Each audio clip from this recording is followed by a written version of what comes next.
सय्यदी या रसूल अल्लाह। बुलंद आवाज़ से, बुलंद आवाज़।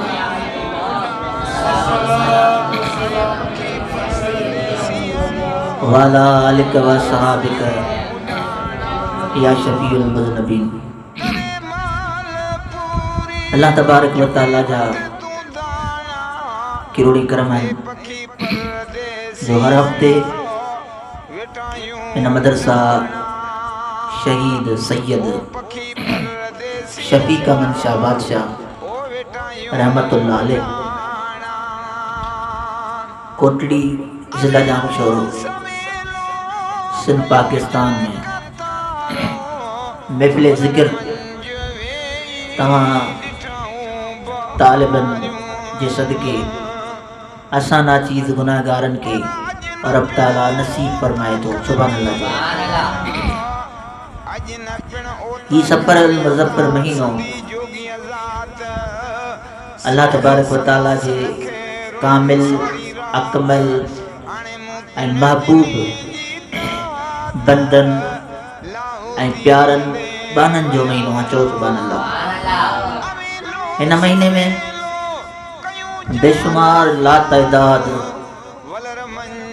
उस मुबारक उन्हनि प्यारन वलीअन अकमल जा जन सारी ज़िंदगी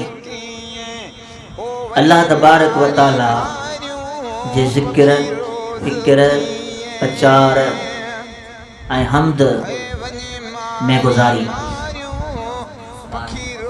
थोरो तव्हां जेके नंढा तालिब आहियो थोरो पंहिंजे धीअ में झांकी पायो या जेके असां वॾा आहियूं थोरो असां जेकॾहिं सोचूं अॻियां जॻह आहे